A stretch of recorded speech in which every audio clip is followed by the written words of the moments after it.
Kevin Hart. What's going on? What's up, buddy? Hey. How are you? What up, Jim? How you doing, man? How you doing, man? I'm very well. I sent you a text. I didn't hear back, so you probably didn't get it. I read Oh, he got it. the majority of your book. I read. Did you like it? I'm not even being polite. It's one of the best biographies I've ever read. Thank It's you, man. Fucking amazing. Thank you, man. I Put a blew lot of through work into it. 150 pages on the way to Europe. I couldn't stop reading your book. Thank you, man. I know you a long time, and there's so much stuff about you I didn't know. Well, first of all, the reason for writing the book was for that. You know, I think there's a lot of levels to, and I hate to go third person, to the individual of Kevin Hart. You know, and I think what I want to do is share information that can be valuable to people in their journey, you know, or their road to success in whatever it is that you're doing. I think information is key, and so many people hate to share information. So many people are selfish with information, and I think my road is a road of hardship. You know, it's a lot of bullshit that I went through to get to where I am today. A lot of violence you saw. I didn't know you saw that kind of violence growing up. Yeah. My dad was a cookie, man. He was a character. He really was. Yeah, he did a lot. So You saw your father was bleeding from being hacked up with an axe? my dad got hit in the head with an axe. When I went over his house to go see him, which my mom hated to do because her fear was we don't know what happens over there. And one of the times where she was like, "Fine, go," my dad got in a fight and the guy hit my dad in the head with an axe. He came back with a towel. Towel was fully blood, like just no white left in the towel. That had a logical explanation, though. That was refrigerator repairman beef, right? It was originally, yeah, it was, That's what happens in that the game. other refrigerator repair Yeah. guy was jealous because I was better, and he hit me with the axe. Do you think that's the real reason now? No, of course not. No, absolutely not. But back then, when you're a kid, it makes sense. Oh, God, Dad, well, you got to stop being so good at refrigerator repair. He just wanted to take the opportunity to give himself a pat on the back. It was that. It literally, like, I mean, between seeing my dad get jumped, me and my brother saw my dad get jumped, and before it happened, he was like, "Y'all go home. I'm about to whoop these guys' ass." And like he clearly knew that it was gonna go the other way. Do you think he whipped their asses? No, he came back, and the results were obvious of what happened. He got a But beating. He didn't even acknowledge it. He's like, "Y'all hungry?" And he's like, "What? Look at you, man. You all right?" Does that scare you when you see your father get, because your father is like such a strong figure in your life, and does it scare you when you see a strong figure like that be beaten up? It's a different level of reality as a child. Like, your dad is a hero. You know, there's nothing that your dad can't do. If your dad say he can do it, as a kid, you believe it. If I say, "Hey, y'all want to see me jump on this roof?" Yeah. All right, watch. Everybody back up. Whether I do it or not, my kids are the only people out there that's like, "Dad's going to do it." Yeah. They have nothing but belief that you can do what you say you can do. So when you start to see the guy that you saw that was invincible in your mind, when you start to see those layers get peeled away, it does have an effect. You know, it is like, damn, like, Dad is not who we thought Dad was. Not a superhero. Oh my He God, lies you know? and steals. Yeah, and Yeah. it's a lot of shit in here Yeah. with Dad. You just thought your dad was this amazing refrigerator repairman who beat everybody up, and you're like, no, he's Yeah, not. No, he's not. No, No, he does Apparently, drugs. Dad does drugs and steals refrigerators. It's the complete opposite.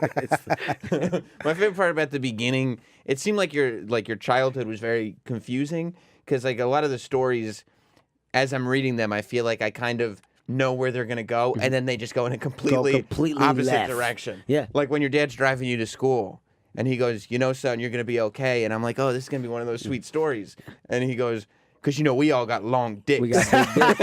Yeah, we got big dicks. That is a true piece of advice that my dad gave me. Like, I was just like you. I was Right. waiting for the gym.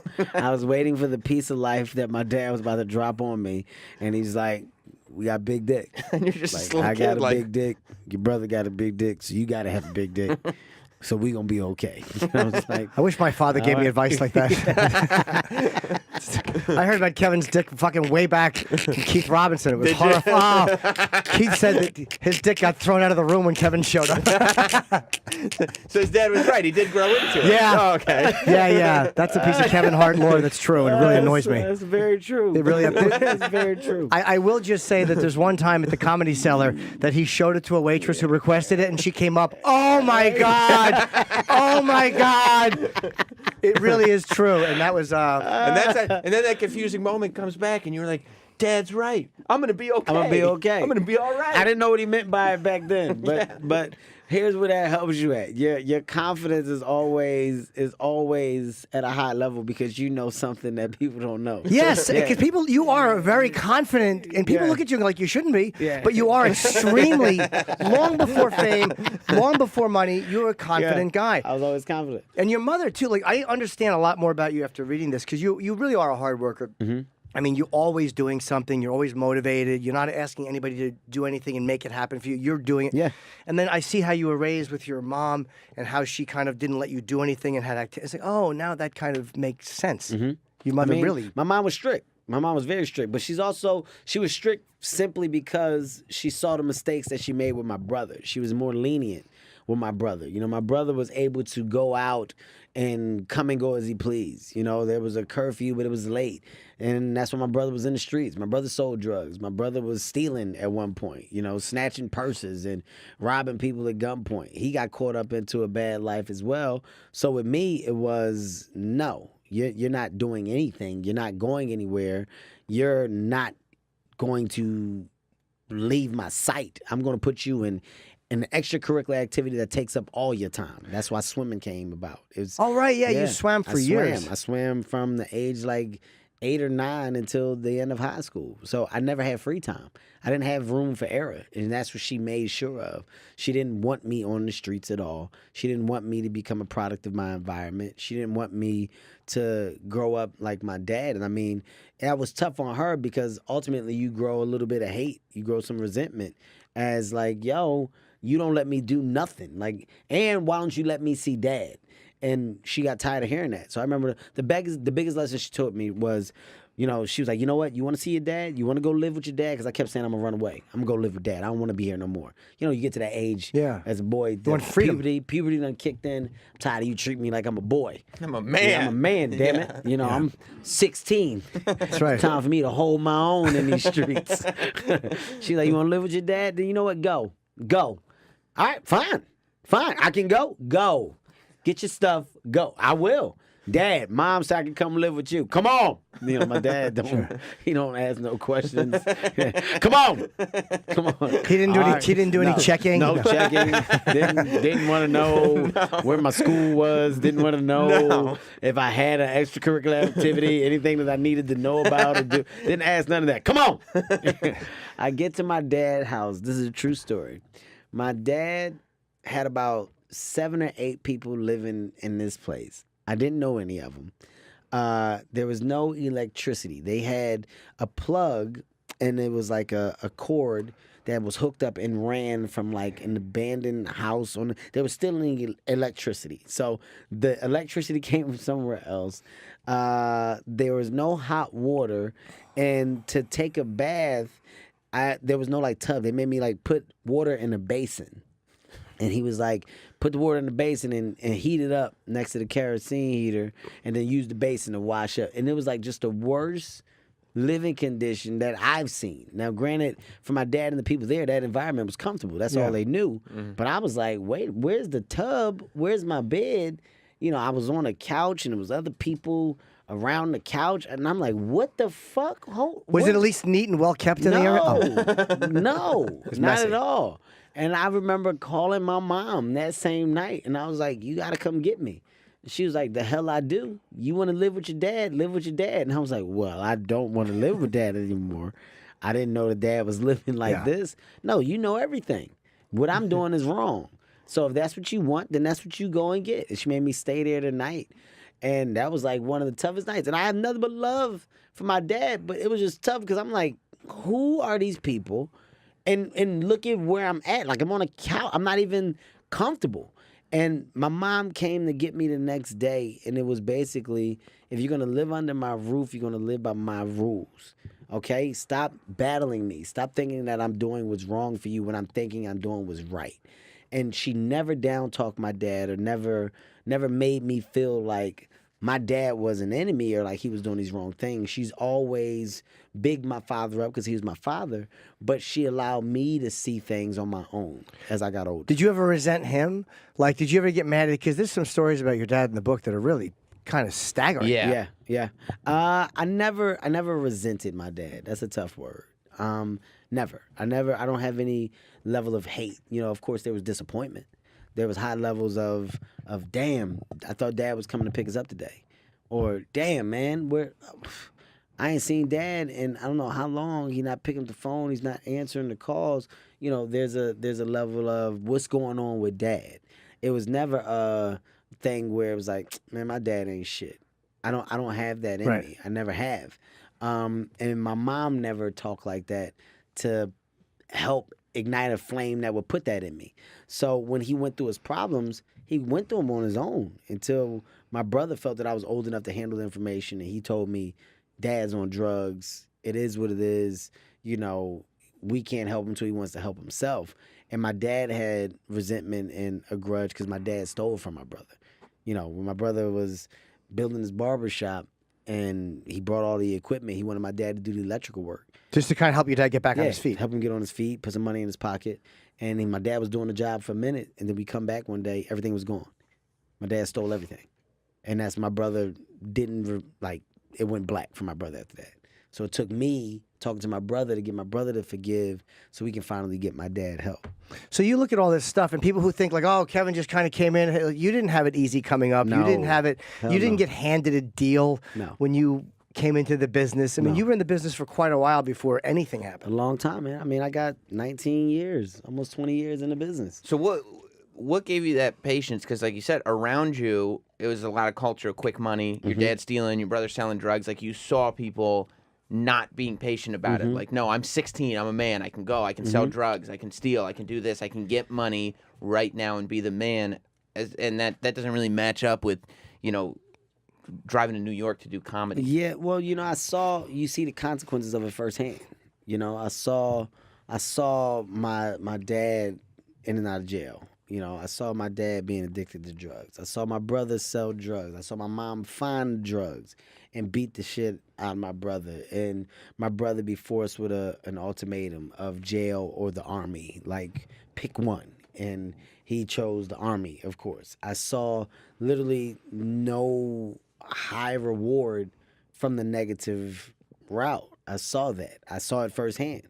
So when it was time for me to make decisions, the one person that I saw with any type of consistency was my mom. You know, it's not that my mom was rich or not that my mom was successful and financially stable on a high level. My mom did what she had to do to make sure that we were taken care of. And, you know, those lifestyles were not cheap. Granted, where we live, the cost of living wasn't crazy. So when I say not cheap, I'm saying I was on a swim team that was very expensive. We had to travel. There was hotels. There was bus rides. There were, you know, carpools. There was different levels of fees that come up. You know, it's a traveling national swim team. And she's doing all this to keep you out of the streets and to keep you from getting fucked up outside the house. All of it was done on that side. It was all done on that side. You made me, I laughed out loud reading when you were talking about stupid Keith, and you said he told you your name. Were you Lil Kev at that point? Lil Kev the bastard. Lil Kev the bastard. You told the first thing he tells you is that your name is awful, and you pointed out how he had the worst voice you'd ever heard.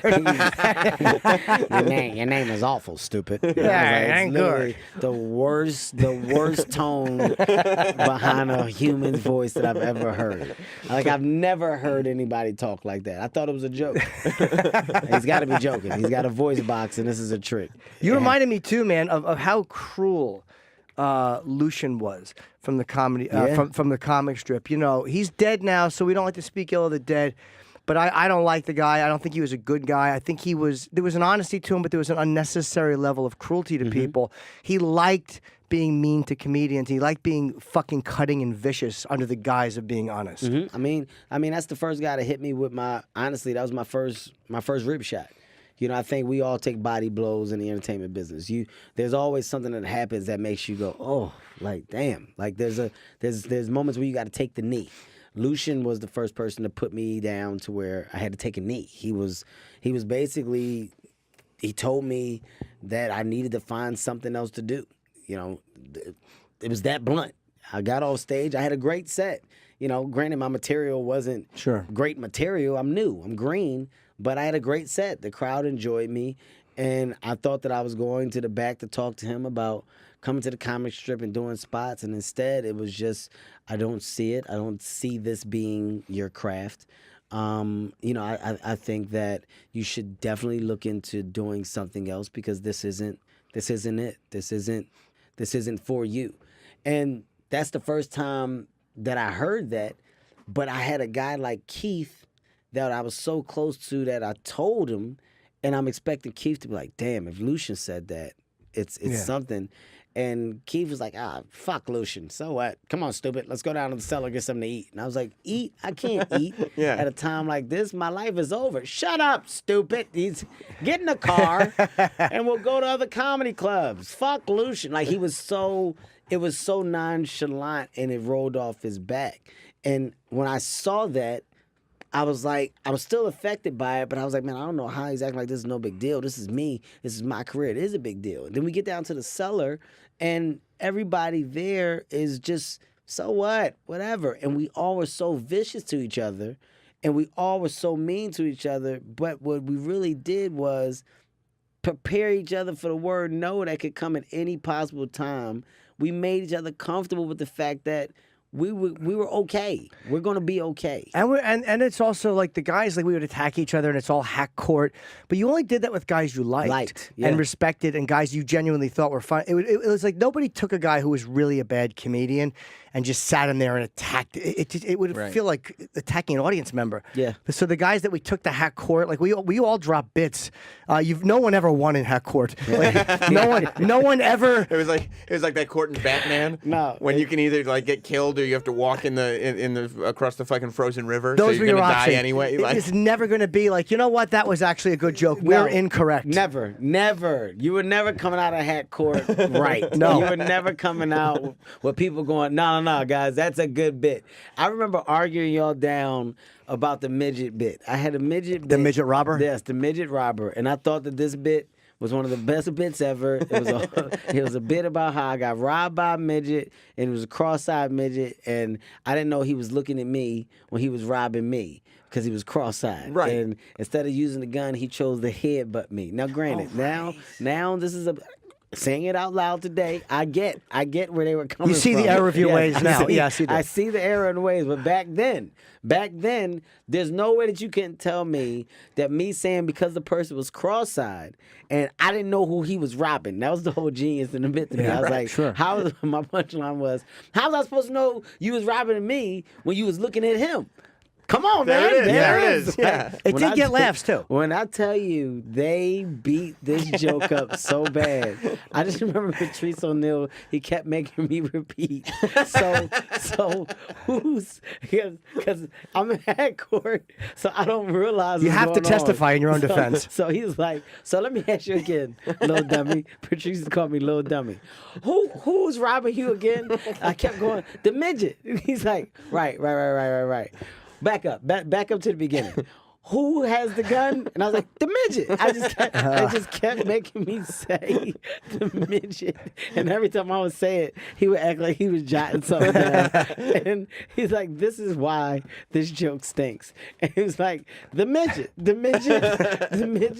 is not fun. It's not funny. I was like, what about the cross-eyed? Like, I fought this joke so bad. But I love that they were so vicious, man. I have nothing but respect for Norton, Voss, Patrice, Colin, Keith, Burr. I mean, that table of people that we put together, man, that sat and just joked and cut.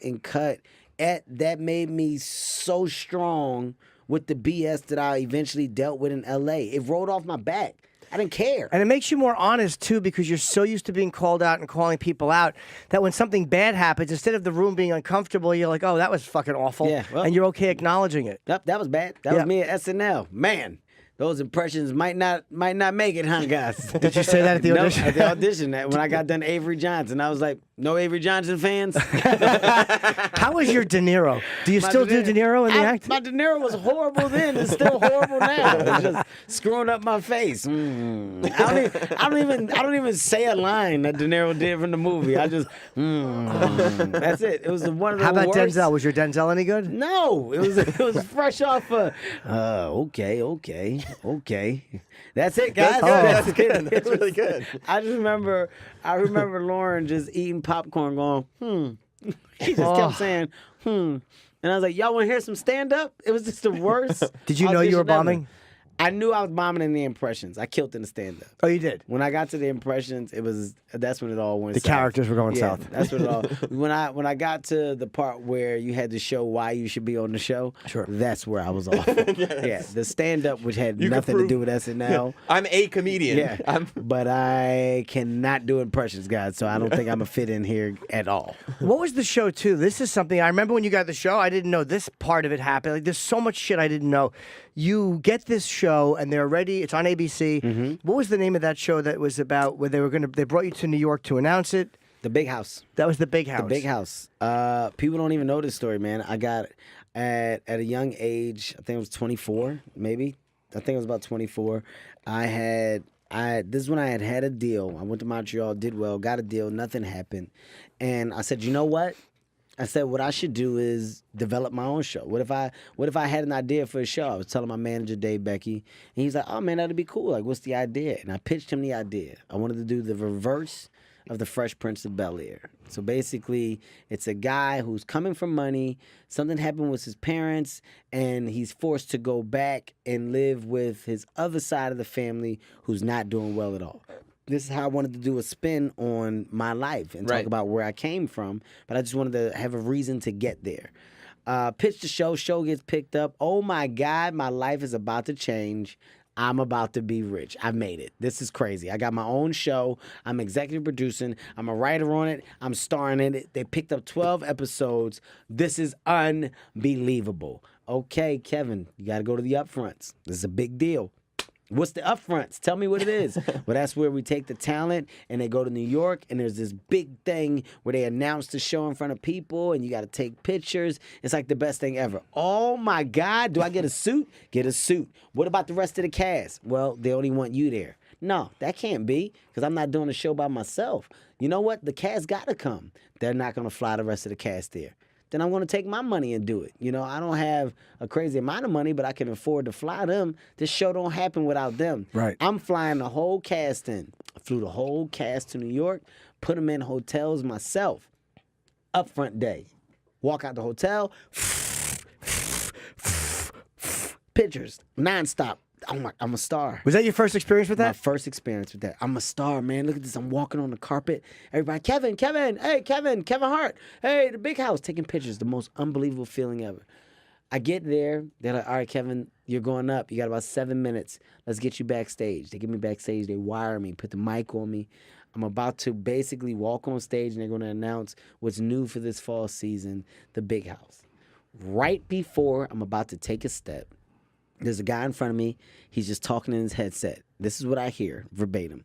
No, I got him. He's right here. Yeah. Okay. And then what? Okay. No, I'm looking at him. Okay. I'm going to do it right now. Send the other one so I know. That way so they can go. Okay. All right. Kevin, you're not going up.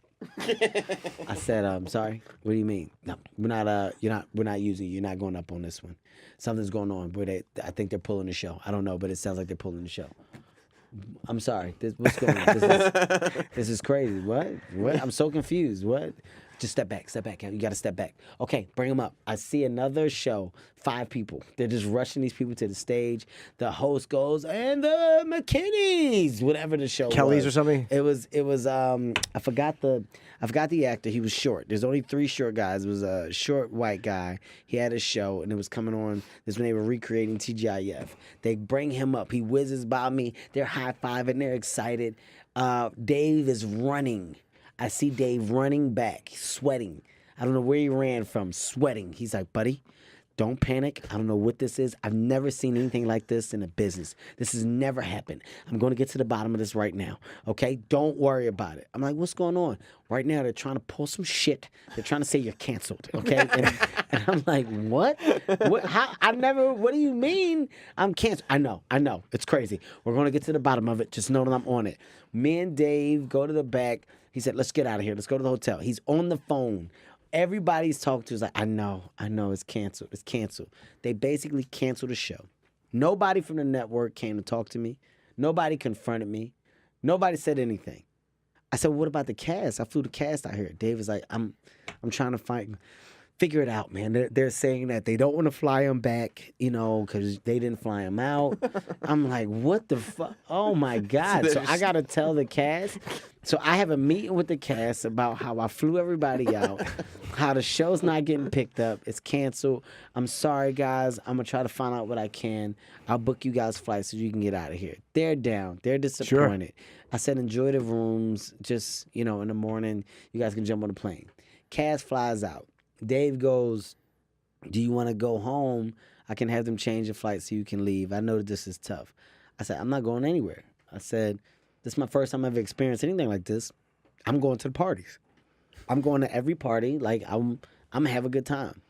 I went to every single party. Everybody looked at me like I was crazy. They all knew what happened. All knew what happened. It spread like wildfire. And it was like, he's got to be on drugs or something. Like, how can he be having a good time? Everybody's just constantly checking on me. You okay? We heard what happened. I'm like, I'm fine. It is what it is. That's life. Hopefully I get the next one. I was prepared for that punch in the stomach because I was already taking so many punches in the stomach. Right. So this was a big punch in the stomach, but I had so many that I shoulder shrugged it. I'm going to be all right. I'll be back. I was actually telling that to people, to execs, to studio heads. I'm good. I'll be back. That's just the first time, man. It's the first of many. I was so positive that everybody was mind blown that when things finally turned around and I did come back because they ended up picking the show up later that year and they picked us up for like 6 episodes. Everybody was so happy at the opportunity, they were rooting. Go, Kevin. We're so glad that it finally worked out. We're so glad. 6 episodes, show got canceled again. I was okay. All right, fine. I guess I got to figure out a way to create another show. I'll be all right. But those same studio execs are still in the business today. So the respect and admiration that they have for me for taking that the way that I did has played a major part in the opportunities that I get today because my person was never in question. You talk about that like in the book a couple of times. Even when you're a kid, you say you have this ability to take these shitty things that happen and just brush them off. Like you talk about that. We were talking about the resentment. Like all this stuff, you don't carry negative stuff with you. And all I could think is, do you worry that you're carrying it? It's all buried. I don't. And that at some point it's all going to explode. It would have exploded already. It would have came out. If that was the case, it would have been came out. I mean, what would I be waiting for? I lost my mother. I mean, I dealt with the craziest stuff that I could deal with from my dad. And how's he doing, by the way? My dad's sober now. Oh, sober. Is he really? He's fine. Oh, good. Sober, living in the house. Brought my dad a house, car. He's fine. Good. He's got a tub. Living. He has a tub. Heat. He's doing good. I mean, if you really look back at the things that I've overcome, it would have come out. At this point, I know why I'm able to shoulder shrug things. And people got choices. I hate that people act like they don't have a choice. You got a choice in any and everything you do. Here's one thing that I'll say to your listeners, and when I say it, just think about it. Do you know how much energy and time it takes to be angry? Do you know how much time it takes to hold a grudge? To really muster up the energy to hold on to a grudge. I don't like you. Every time I see you, I gotta let you know I don't like you. I don't like you. That's energy. Right. That's Feels energy bad, that too, I'm throwing all me. this stuff. I'm throwing all this stuff your way. And that's energy that I could use to go into something else. Like when I think about my time, I think about my energy. I think about my efforts. How much time and energy do I really have, and how much do I want to put into stuff that's not going to affect me on a day-to-day basis? To just negative, just nonsense. Nonsense. I mean, I don't have the time for it. That's why the negativity that I have received, I respond with kindness. I get hate all the time. I'm always amazed people at say comedians, things. by the way, who it's like the couple of comics like, have said shit. It's like, for what? Yeah. Like, you work. Like, I understand there's certain comics that other comedians don't like, but you're not one of them. And I'm like, guys who are jealous. Like, one guy was bashing you, calling, he's all social media. And this guy has over 1 million Twitter followers. It's like, wait, you're not exactly anonymous, dude. What the fuck you doing? It's a thing where you have to understand that some people just don't know how to genuinely be happy for a person's success. I know how to be happy for me. I'm not in competition with anybody. I'm not in competition with nobody. I'm in competition with myself. I'm constantly trying to evolve. I'm constantly putting in the work to progress and build up a catalog that can be looked at as Kevin Hart's legacy. I'm getting ready to do another tour so I can have another hour special. I said, well, how many specials do I want? I said, George Carlin did 10. That's amazing to me. That man had 10 specials. I said, man, if I can get close to 10 and have a catalog of comedy that's on par with George Carlin did, that'll be an amazing tap out, man. Because that man did some amazing stuff. And I'm a student, so I've seen it. I've watched it. Kev, what do you want your legacy to be? I'm trying to build something for me. It's not about what other people think. It's not about what other people have to say. Ultimately, everybody's going to have an opinion. That's the world we live in. And then you're not compete. We have to wrap up the telecast because you have other press. But Kevin, you're not in competition. There's not like it's one spot for one comedian. No. There's 1 million fucking. Netflix is doing 52 specials this year, one a week. Unreal. I mean, there's 50 spots. And you can also tell that Kevin's being legit, because I think the people who have that attitude are people that you find end up hanging out with people that are even more successful than they are, because that's who they relate to, that's who they're learning from. And so when you see you hanging out with Jay-Z, hanging out with The Rock, it's like, because you're not a hanger-on, or you're not jealous of these people. You surround yourself with people that I think can motivate and inspire you to go above and beyond. Yeah. And that's what I love about the relationships that I have, man. I mean, look, ultimately, I can say this, people, and I really want you to understand this. It's a good book. It's a really good book. I put my blood, sweat, and tears into this book. These stories are real. But I'm telling this story because I want people to take this information and apply it to themselves. Not to say that my story should be your story. It's just to say that the will and want to win and to be successful comes from within you. And you're going to hear no a lot. But when you finally hear that word yes, it's going to be so worth it. And it's going to make you understand that you can hear it so much more and go above and beyond in creating opportunities for yourself to create your goals. It's not an easy road. It's amazing. And I'll give you a couple of the book signings Kevin's doing. There will be a line, so just get there early. Tonight, Barnes & Noble in Union Square at 7 o'clock.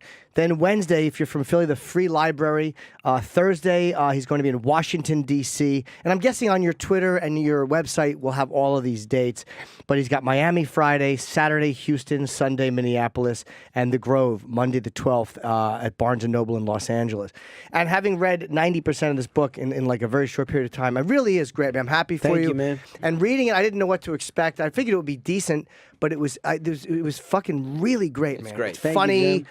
There's so much stuff I didn't know about you, and it's interesting to see where you come from because it explains everything and a lot of violence, and it's a great book. I mean, a tremendous book. So congratulations. It means a lot to me, Jim. Nothing but love for me, man. I'm happy. I love seeing this too. Me too. I love seeing it. No, it's Me good. too. Yeah. It's great.